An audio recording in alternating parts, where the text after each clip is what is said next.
ហើយទៅពេលអដកលើកពីហេតុផលរបស់គាត់ទុកលំបាករបស់គាត់ដោយសារតែប្រពន្ធគាត់ឈឺហើយគាត់ក្នុងវ័យមួយដែលគ្មានប្រាក់ចំណូលធ្វើអារម្មណ៍របស់បងហ្នឹងចោលលុយដើមបងច្រើនណាចោល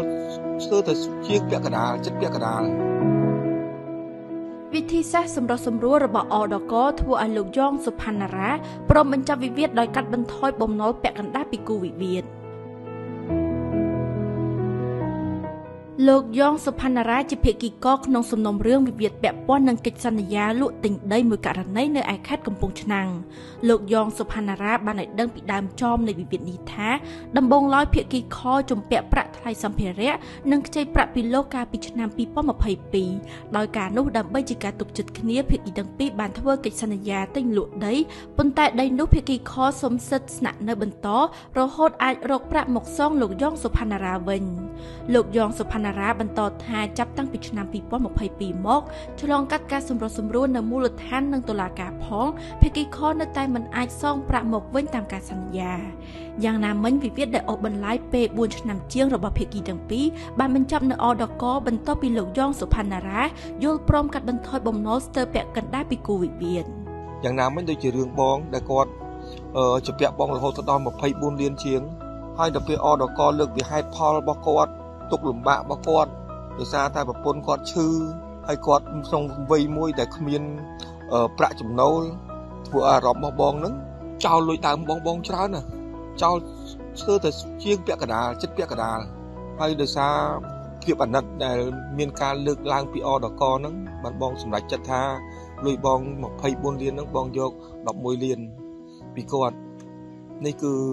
បងសូមសរសើរអដកដែរដែលគាត់មានភាពប៉ិនប្រសប់នឹងការផ្សះផ្សាហើយចុងបញ្ចប់នៃការដោះស្រាយមានន័យថា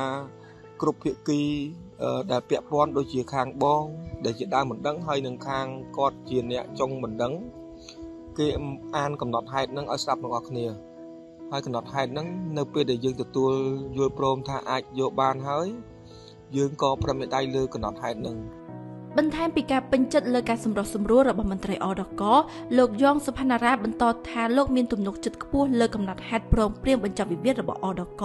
ដែលមានអានុភាពដោយសាលក្រមស្ថាពររបស់តុលាការខ្ញុំទុកចិត្តនៅលើកំណត់ហេតុរបស់អដកកំណត់ហេតុអដកហ្នឹងគឺកំណត់ហេតុមួយដែលវាមានអំណាចស្មើនឹងសាលក្រមសម្រាប់របស់តុលាការដែលបងគិតថានៅពេលដែលផ្ដិតមេដៃទៅលើកំណត់ហេតុនោះហើយអ្វីៗនឹងត្រូវបញ្ចប់នៅត្រឹមកំណត់ហេតុនេះហើយរីឯកំណត់ហេតុនៅខាងឃុំនៅបើកាលណាស្រួលហើយខាងភាគីមួយខាងទៀតមិនគោរពទៅតាមកិច្ចព្រមព្រៀងនៅក្នុងកំណត់ហេតុគាត់អាចកែកន្លះបានអញ្ចឹងដែលគ្រប់ដំណាក់កាលដោះស្រាយនីមួយៗខ្ញុំមានអារម្មណ៍ថាខ្ញុំរៀងតឹងត្អឹងនឹងការដោះស្រាយតាមរយៈកំណត់ហេតុនឹងគួរជម្រាបជូនថាលទ្ធផលសាសជារវាងគូភាគីខាងលើនេះកើតចេញពីការសម្រុះសម្រួលរបស់មន្ត្រីអដកលោកស្រីសុនសូនីកាលពីថ្ងៃទី30ខែមករាឆ្នាំ2026